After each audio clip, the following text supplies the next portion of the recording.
Hi guys, I have been away for a little bit, I know, but I'm back.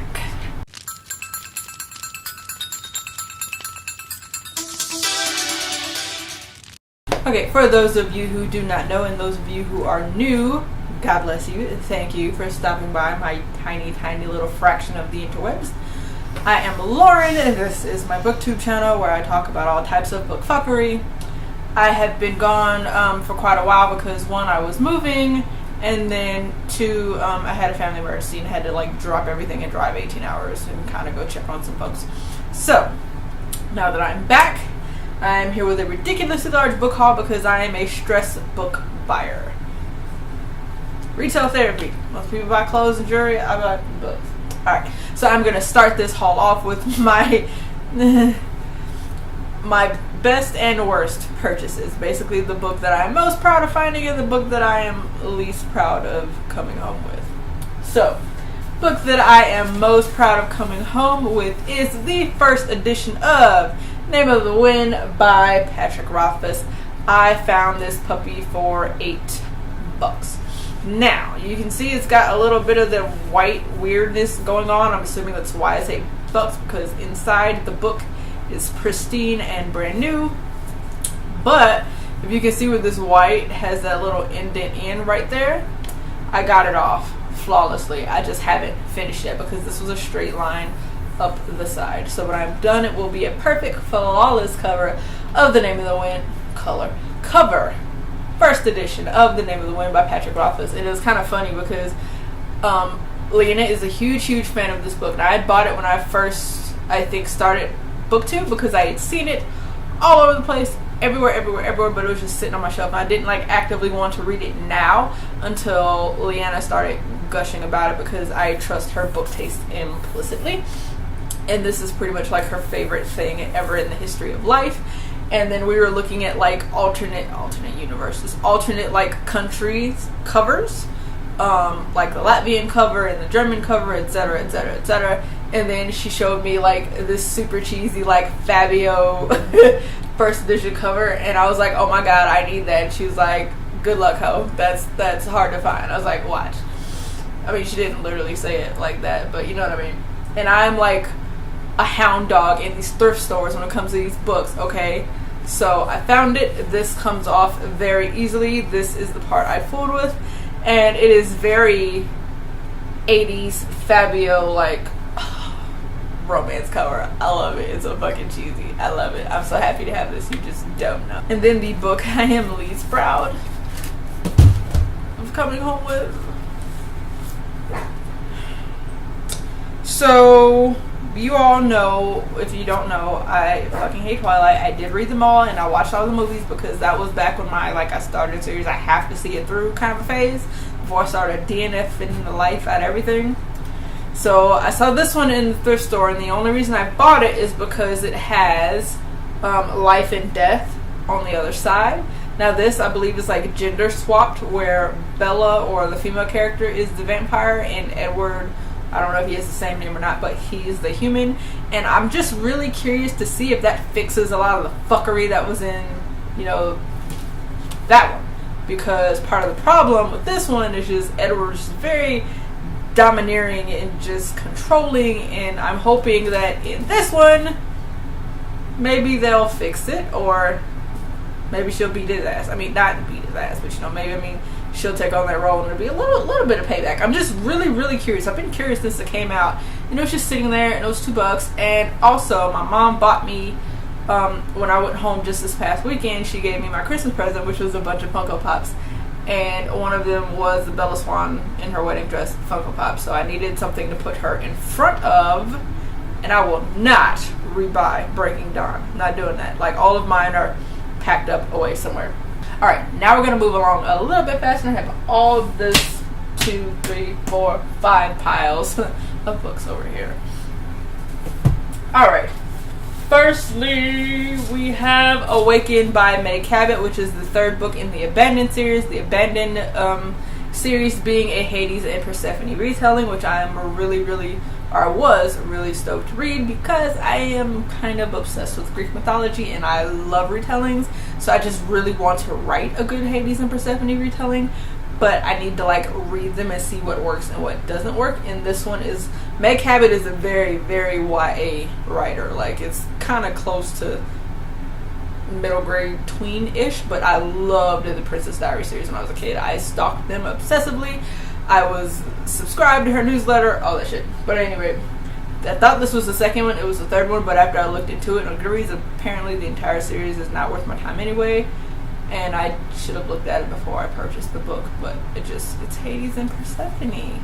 I might read it anyway, and I'll sorely regret it. Then we have The Graceling by Kristen Kishore. This is going to be on my September TBR for the teal-esque color and the strong female character.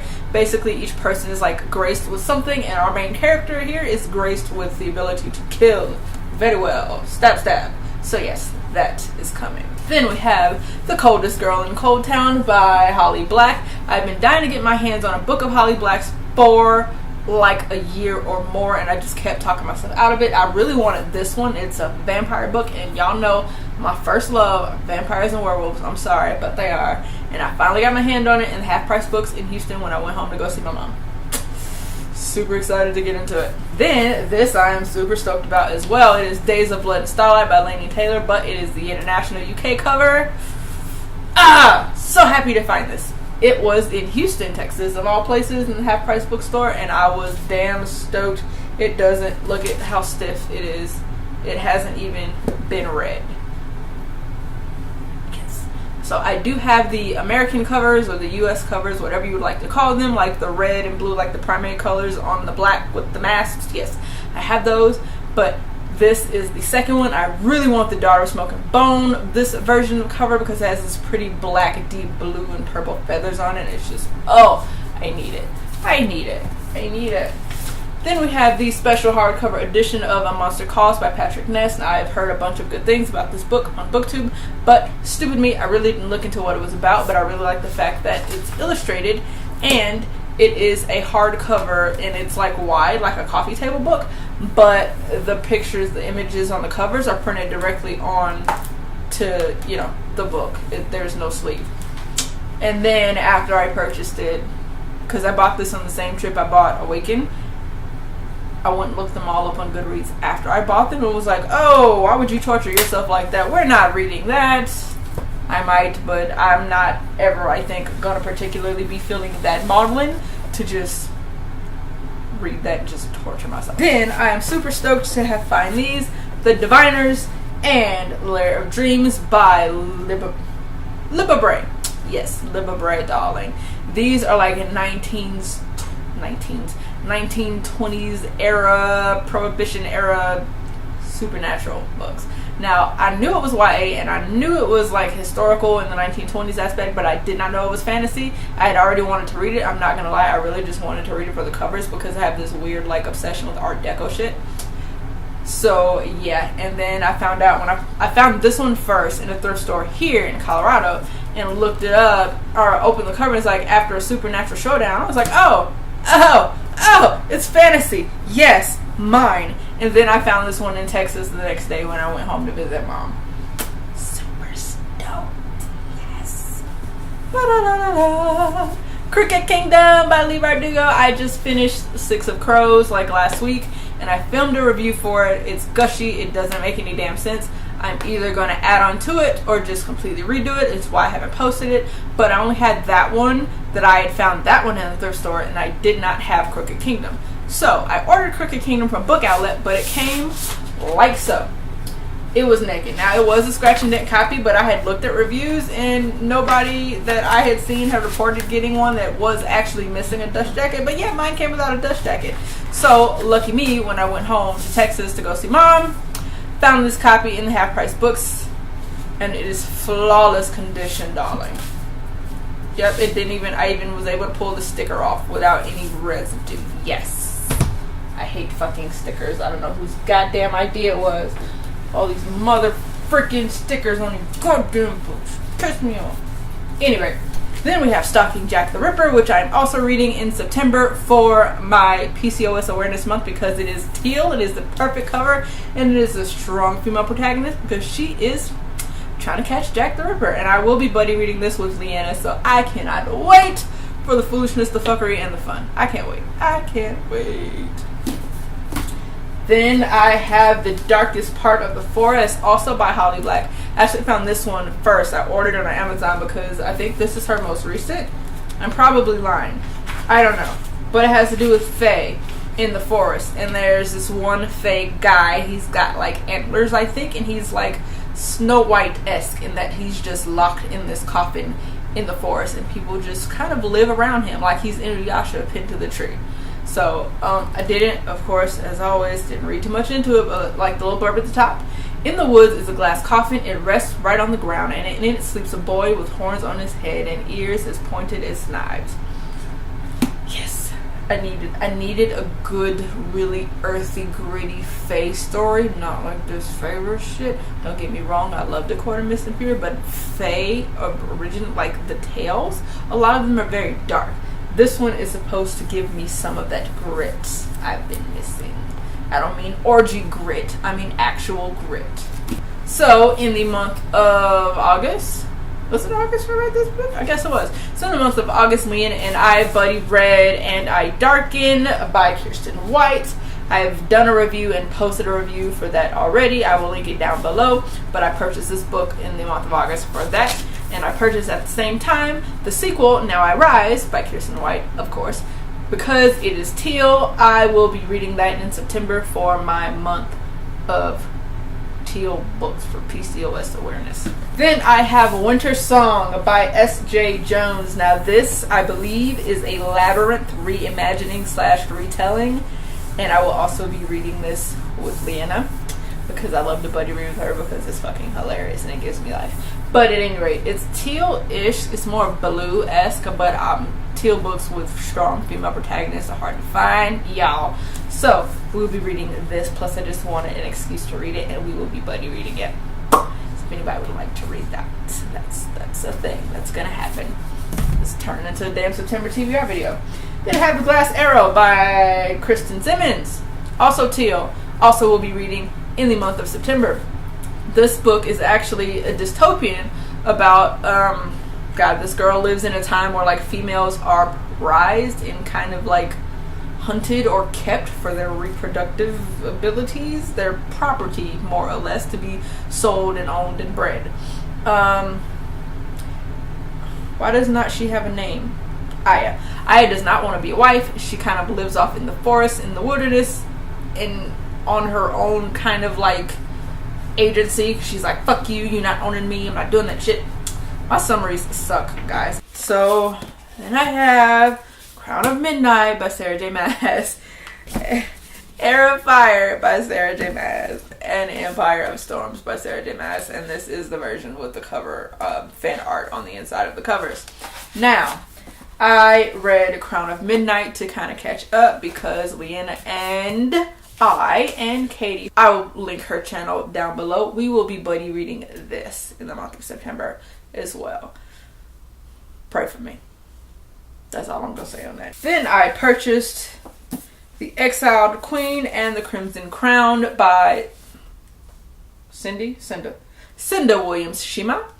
I have 2 books of hers already, and I thought these were in addition to that series because I have the 2nd and the 4th, but they're in the air, something air, fallen air, whatever air, enchanted air series. So I'm thinking, hey, I'm finally going to get book 1 so I can get into that series. Nah, bro, this is totally different. This is a 7 Realms series. Poo on me. Then I'm really excited about this one, Leviathan by Scott Westerfield. I found this one in a Goodwill at the beginning of the month. Look at that freaking cover. And look at that map! I have Arch Enemy by Frank Better. This is the 3rd book in the Looking Glass Wars, which is a Alice in Wonderland retelling. Then I have Fairest by Marissa Meyer. Now, herein my thing with this. My very first video, don't go watch it, it sucked ass. My very first video was a review of Cinder. I ripped that book apart. Would you like to know why? I ripped it apart because none of this was explained, and it drove me insane. I didn't know what was going on with the Lunars, how the hell they got up there, what the hell her problem was, who shoved the stick up her ass, like none of that shit. So I figured if that was what I didn't like about it, this hopefully will answer some questions, so I will give the series another try. So I have ordered the entirety of the series, and I'm waiting for it to get here, so I will have 2 copies of this. I found this one in Goodwill. But this prompted me, because I didn't know this was a thing, to give the series a try, because this hopefully is going to answer all of the questions that I had. So I'm stupid excited about this one. Leanna is the one who turned me on to this series. This is the Gentleman Bastard series. She is a huge fan. This is the first book in the series, The Lies of Locke Lamora. Sorry it didn't show up that well on camera. It's got like orangey embossed stuff in a greenish gray canvas background. But it is The Lies of Locke Lamora by Scott Lynch. It is supposed to be very awesome, and like I said, I trust her implicitly, so I bought this one because I'm a sucker for special editions, and the special edition of the second one to this will be coming out soon. But in the meantime, I have the mass market paperback of the sequel, Red Seas Under Red Skies, and there are 3 total, and I think we're waiting for the next. But yes, so there is the Lies of Locke Lamora, and then Red Seas Under Red Skies, and it's supposed to be piratey and stabby and awesome. It is an adult fantasy series, guys. So then I have also picked up Smoke and Mirrors, which is an anthology, and Neverwhere, both by Neil Gaiman. Neverwhere, I didn't really know what it was about. I just have been on this Neil Gaiman kick because I love Norse mythology so much, and I loved the part of American Gods that I did read. I just didn't have my head in a good space to read it at that time. So basically anything I see with Neil Gaiman's name on it, I've been picking it up. So I have Ocean at the End of the Lane, I have Stardust, I have Good Omens, I have the Graveyard Book. I have 2 copies of the Graveyard Book, and then there's something else. I just can't think of it. But yes, now I have Smoke and Mirrors, which is short fictions and illusions, and the cover is fucking cool. And then Neverwhere. I hate mass market paperbacks because I'm getting old and I'm blind and I can't, there's no spaces. It's hard for me to read that shit, but I'm gonna suck it up because, oh yeah, like I said, I was just kind of picking up Neil Gaiman books, but then I picked up this one and flipped it over and it says A Dark Contemporary Alice in Wonderland. And I was like, fuck yes, mine. Then I have a anthology of paranormal romance. Laurel K. Hamilton's name is on the top. Biggest, Laurel K. Hamilton she wrote the Anita Blake series, which I didn't like, but also the Meredith Gentry series. That one is about fae as opposed to vampires and werewolves. Now, I really liked the first couple of books, but then it just turned into orgy books. That's all that happened. Orgies. So I left the series alone because there was no plot. It was just excuses for everybody to fuck everybody. And then she got pregnant by like 3 people at once or some ridiculous shit. I don't know. But I like her writing when she's not writing orgies. So this is supposed to be really good. This is about love stories that don't work out. So it's called Never After. But it's paranormal love stories that don't work out. They usually for some like crazy ass reason. Yep, see here for the first time ever are 4 stories based on the classic idea of a fairy tale wedding. Except this time the damsels aren't the ones in distress. So that looked pretty cool. It was only $1, I think. It was $2, whatever. I picked it up because I like Laurel K. Hamilton's writing and I love my paranormal romance and I need more. I need to get back into my adult books. That is much. And then speaking of adult paranormal romance, I have also picked up Praying for Mercy by Patricia Briggs. Now you guys have heard me rant and rave about the Mercedes Thompson's werewolf paranormal romance series. This is basically just a bind up of the first 2 books, but the cover is fucking gorgeous and I needed it, so I bought it, even though I have the other ones on ebook and I probably have one of those in mass market paperback. I do what I want. Alright, then we have Kelly Armstrong, who wrote Bitten, which I read. I don't think I did a review for it, but Bitten is fabulous. The show is fucking fabulous. It's about werewolves. It's so smexy. It's sexy. It's the best. But yes, this one is called Otherworld Chills, and it is an anthology. I believe there are characters from the Otherworld, with the Otherworld series being the series, the world that Bitten is, is all-encompassing the Bitten series. So, yes, her books are very hot. Very hot. I like them. Clay Danvers. Jesus. Then speaking of fuckery, I'm Jared. By Sarah McCarty. Now, this looks like a Western romance. It is. It's about outlaws. Vampire outlaws. I had the first one, I believe, is Caleb. I had Caleb a long time ago, like before I went to college. I had Caleb, and every time I find a book in the series, I pick it up. So I have one back here. Let me see if I can find it. Yes. So I have Caleb. It's in Texas in my stuff. But then there's... So that's so funny. So this one I just bought. It's called Jared. It says National Best-Selling Author of Caleb. And then I have Jace, which says National Best-Selling Author of Jared. So I'm assuming this is 2 and this is 3. But it is the Shadow Wrangler series. This one, the blurb says Vampire Passions Run Hot. This one says Lovers, Outlaws, Vampires. I'm so fucking here for it. I am. I don't care what you say. Judge me, what else? I need Jesus. Something wrong with me. Alright. Then speaking of Meg Cabot earlier with the Abandoned series or Awakened series, Abandoned and Awake, whatever the fuck it's called. I did not know this was the thing, and I was super fucking stoked when I found it. This is the conclusion to the This is the conclusion to the Princess Diaries series. Now, I have all 10 Princess Diaries books and the, like, companion novellas, of which there are, like, 3 or 4. So I think there are 14-ish. There's, like, 10 full length and then, like, 2.5 and 3.5. You know how that goes. But this came out in the last 3 years or so. And I'm thinking, because this is, like, skipped ahead a little bit, I'm like, oh, fuck, I missed something. But no. It's, like, a Princess Diaries novel, and it's not, I don't believe, set like a journal like her other ones were. Nope, lies. Yes, it is. It's a journal like her other ones were. It's fucking awesome. I haven't read it yet, but I cannot wait. I love the Princess Diaries so much, and this one is about her getting married. I love my happy endings, guys. Don't you judge me for reading Princess Diaries. You kiss my ass. Alright, then I found in 2 different half-price bookstores in Houston, The Darkest Minds. The Darkest Minds by Alexandra Bracken. In the Afterlight, and then Never Fade. I don't know which one of these is 2 or 3, but Darkest Minds is number 1. Now, I know when I first got into BookTube, I was obsessed with watching Thoughts on Tomes channel, Sam's channel, and she mentioned this book quite a bit. It's a dystopian novel, and apparently these kids, so this is plague that swept through America, killed all the children, and the ones that survived, instead of going, oh, maybe we should find out what made you survive, surviving kind of gave the powers of some sort. So the government just rounded them up like Shatter Me style and locked their asses away. And that's all I know about that, because I like to go and stuff blind.